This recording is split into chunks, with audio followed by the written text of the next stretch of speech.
আজি আপোনালোকক এনেকুৱা এটা ব্যৱসায় কথা ক'ম যিটো ব্যৱসায় আপোনালোকে নিজ ঘৰখনত থাকিয়ে স্বাৱলম্বী হ'ব পাৰিব আৰু এই ব্যৱসায়টোত মূলধন হিচাপে মাত্ৰ আপোনালোকে 700 পৰা 1000 টকা এটা খৰচ কৰিব লাগে আৰু ইয়াৰ পৰা আপোনালোকে মিনিমাম 25-30 হাজাৰ টকা আপোনালোকে প্ৰত্যেক মাহে উপাৰ্জন কৰিব পাৰিব।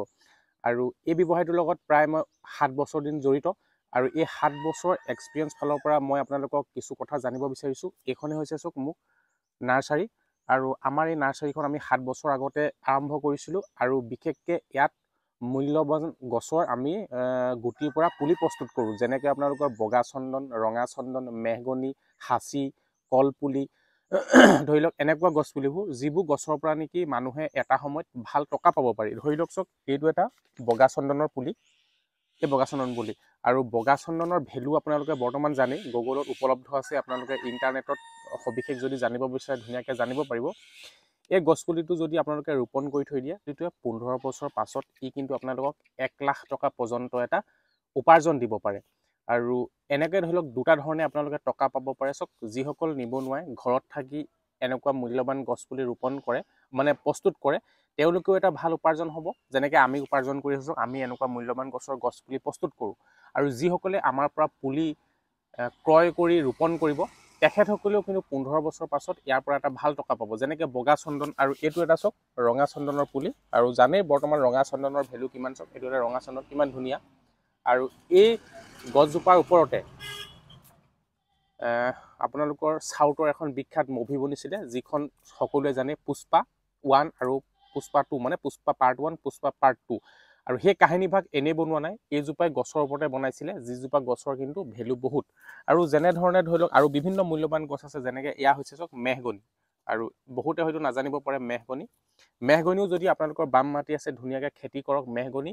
আৰু এই মেহগনি গছৰ মানে ইয়াৰ কাঠটো বহুত মানে A-ক্লাছ বুলি ক'ম, কাৰণ ইয়াতে ৰং পলিচ কৰিব কোনো প্ৰব্লেম মানে কৰিব নালাগে। ধৰি লওক আপোনালোকে কি কামত আহে, যেনেকৈ মূল্যৱান আপোনালোকে বাদ্যযন্ত্ৰ যেনেকৈ হাৰমনিয়াম, বন্ধুকৰ পিছফালে লাগি থাকে যে কুন্দাটো, ধৰি লওক বিভিন্ন আচবাব যেনেকৈ দামী আপোনালোকে ধৰি লওক যিকোনো আপোনাৰ ঘৰত প্ৰয়োজনীয় বস্তু আপোনালোকে বনাব পাৰে, মানে ইয়াৰ কাঠটো বহুত ভাল ডিমাণ্ড আছে। তো আপোনালোকেও দেৰি নকৰি ধুনীয়াকৈ এনেকুৱা মূল্যৱান গছপুলি ৰোপণ কৰিব পাৰে।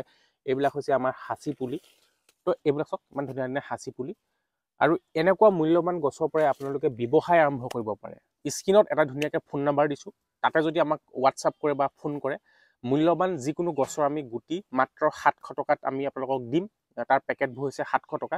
আৰু এই 700 টকাতে আপোনালোকে ব্যৱসায় আৰম্ভ কৰিব, তাকো নিজ ঘৰখনত থাকি। আপুনি যদি এজন নিবনুৱা আপুনি পাৰিব, যদিহে আপুনি এজন হাউচ ৱাইফ ব্যৱসায় কৰিবলৈ ক'তো যাব নোৱাৰে, তেতিয়াহ'লে মই ক'ম নিজ ঘৰখনত থাকি আমি যেনেকৈ ব্যৱসায় কৰিছোঁ, আমি চব মূল্যৱান গছপুলি ঘৰতে প্ৰস্তুত কৰোঁ আৰু ইয়াৰ পৰাই আমাৰ ব্যৱসায় এটা ভাল হয়। মাত্ৰ যদি আপুনি 700 টকা পেকেট লয়, তাৰ পৰা মিনিমাম 25,000 পৰা 30 হাজাৰ টকা এটা উপাৰ্জন কৰিব পাৰিব। আৰু বহুতে ভাবিব যে আমি বিকিম ক'ত। চাওক বিকিবৰ কাৰণে একো অসুবিধা নহয়।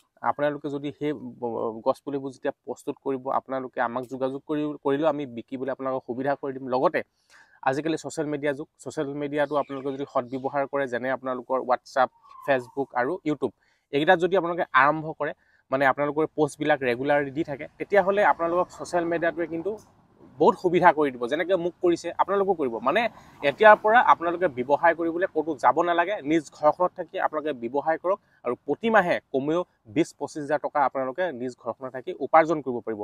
যদি এনেকুৱা মূল্যৱান গছপুলি চাওক আমি 50 টকাকৈ দিওঁ, যদি আপুনি 100 পুলিও বিকে 5 হাজাৰ টকা, কথাটো বুজিলে? তেতিয়াহ'লে কিমান ভাল লগা কথা। ইয়াৰ কাৰণে আপুনি ক'তো যাব নালাগে। তো নাৰ্চাৰী ব্যৱসায় আৰম্ভ কৰক। আৰু এই নাৰ্চাৰী ব্যৱসায়ত আমাৰ অসমীয়া লোকসকল বহুত পিছ পৰি আছে। তো মই ক'ম যে আপোনালোকে যদি উপাৰ্জন কৰিম বিচাৰে, তো একদম কম মূলধনত এটা ব্যৱসায়, যিটো ব্যৱসায় মই কৰি আছোঁ বিগত 7 বছৰ ধৰি, তো আপুনিও পাৰিব। আজিয়ে আৰম্ভ কৰক। আৰু যদি কিবা প্ৰয়োজন ধৰি লওক মূল্যৱান গছৰ গুটি লাগে, হোৱাটছআপত এটা ধুনীয়াকৈ ফোন নাম্বাৰ দিছোঁ, আমাক যোগাযোগ কৰি আপোনালোকেও আমাৰ পৰা ক্ৰয় কৰিব পাৰে। আৰু এইবিলাক চাওক এইবিলাক হৈছে পুলি, বেছি দিন নাই হোৱা, অলপ দিন হৈছে আৰু এনেকুৱা ধুনীয়াকৈ পুলিবোৰ আমি প্ৰস্তুত কৰি আছোঁ। আৰু ইয়াৰ তামোল পুলি আছে আমাৰ। আৰু এনেকৈ আমি পুলিবোৰ প্ৰস্তুত কৰোঁ আৰু প্ৰতি বছৰে ইয়াৰ পৰা আমি বিক্ৰী কৰোঁ। আচলতে আমি নিজেই পুলিবোৰ প্ৰস্তুত কৰোঁ আৰু ইয়াতে আমাৰ ধুনীয়াকৈ আমি নাৰিকল পচাইছোঁ, বৰ্তমান ওলোৱা নাই। তো মই এইটোৱে ক'ম, যদিও আপোনালোকে ব্যৱসায়ৰ লগত জড়িত সম্ভৱে ধুনীয়াকৈ আপোনালোকে এটা উপাৰ্জন আছে, তো আপোনালোকে আহি ধুনীয়াকৈ আৰম্ভ কৰিব। আৰু এই ভায়ে আমাৰ ইয়াতে শিকি আছে, তেওঁ আৰম্ভ কৰিছে ধুনীয়াকৈ। তো ধুনীয়াকৈ শিকি আহি আমাৰ ইয়াত তেওঁ ধৰি লওক আমাৰ পৰাই কিছু কথা শিকিবলৈ আহে, লগতে পুলিবিলাক চাইহি কেনেকৈ কৰিছে, কেনেকৈ পানী দিব লাগে। তো এয়াই হৈছে। তো আপোনালোকেও ধৰি লওক এই ব্যৱসায়ৰ লগত জড়িত হ'ম বুলি যদি ভাবে, হোৱাটছআপত এটা এড্ৰেছ দিছোঁ, ধুনীয়াকৈ আপোনালোকে কণ্টেক্ট কৰি আপোনালোকেও আৰম্ভ কৰিব পাৰে। তো ভিডিঅ'টো যদি ভাল পায় শ্বেয়াৰ কৰি দিব। ধন্যবাদ।